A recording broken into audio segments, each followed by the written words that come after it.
Bienvenue à cette revue des marchés boursiers Cachemire du lundi 16 décembre 2024. Partagé aujourd'hui à la bourse, je vous dirais S&P 500, Nasdaq dans le vert, mais à Toronto et le Dow Jones dans le rouge. Toronto baisse de 127 points, 25 147. Le Dow Jones en baisse de 110 points, 43 717. À l'inverse, le S&P 500 monte de 23 points, 6 074 points. Et le Nasdaq monte de 247 points, 20 173. Le pétrole a retraité de 58 cents, le WTI, 70 et 71 US. Et quand je regarde le Bitcoin s'est envolé. Là, on a atteint un sommet aujourd'hui, 107 500. Au moment où je vous parle, le Bitcoin est en hausse. En fait, il est à 106 100 $, donc une hausse de 1 818 $ aujourd'hui. On a atteint le sommet de tous les ever, 107 500. Il y a un petit retrait, donc très fort le Bitcoin. Et l'once d'or monte de 4,90 $ à 2 652,40 $.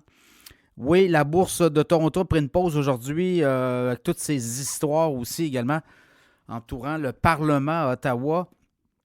Ministre des Finances, Chrystia Freeland, qui démissionne. Surprise, elle devait présenter son énoncé budgétaire, elle, autour de 16 heures. Finalement, à la catastrophe, Justin Trudeau a dû trouver un remplaçant.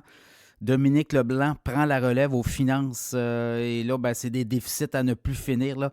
61,9 milliards pour l'année terminée au 31 mars 2024. Et l'actuelle année en cours, on parle d'un déficit estimé à 47, 48, 49, on ne le sait plus. On a perdu carrément le contrôle. Il n'y a aucun retour à l'équilibre budgétaire pour les prochaines années. Depuis que le gouvernement de Justin Trudeau est en poste, 2015, aucun budget équilibré. On a mis, je pense, plus de...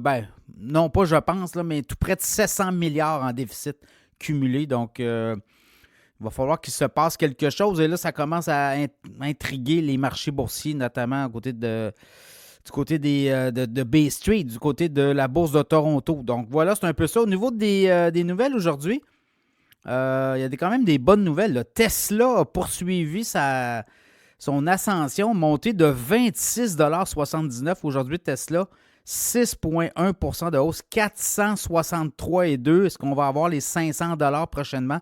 Je pense qu'on va aller vers les 500 $. Est-ce que c'est d'ici la fin de l'année? En après-marché, Tesla monte de 7,52 $ au moment où je vous parle.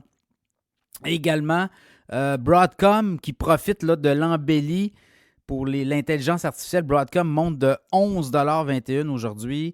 Je regarde Micron 5,6 %, Marvell Technologies 3,3 %, Intel 2,4 %.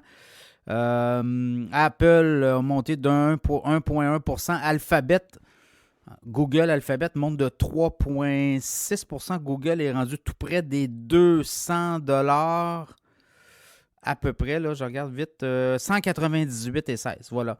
Donc, c'est très fort, les technos. Et SoftBank qui a rencontré hier le président Trump, le nouveau président. Là. Il n'est pas encore assermenté, mais quand même. C'est un ancien président quand même. Bon, la SoftBank veut investir 100 milliards de dollars d'ici 4 ans aux États-Unis. Donc, c'est un témoignage assez fort et pesant envers l'économie américaine. Sinon, je regarde là, au niveau des les cryptos, ça a monté encore. Robinhood a monté de 1,6 %. Plus que ça, Robinhood a monté de 7,4 %. Coinbase 1,5 %, tout ce qui est titre de crypto, Riot, Bitfarms, Hive, tout ça a monté. Ford sanctionné là, notamment. Mauvaise note, c'est des analystes là, qui pensent que Ford fait moins bien que prévu. On va avoir aussi des résultats financiers. Nike s'en vient mercredi, la FedEx aussi. Jeudi, là, la Fed, demain on rentre en huis clos. La Fed, mercredi, décision attendue. On pourrait baisser le taux directeur de 25 points de base. Je pense que c'est ça qui court. Là. Donc, baisse de taux, ça pourrait encore donner des munitions au marché boursier pour terminer l'année en beauté. Ça sera à surveiller.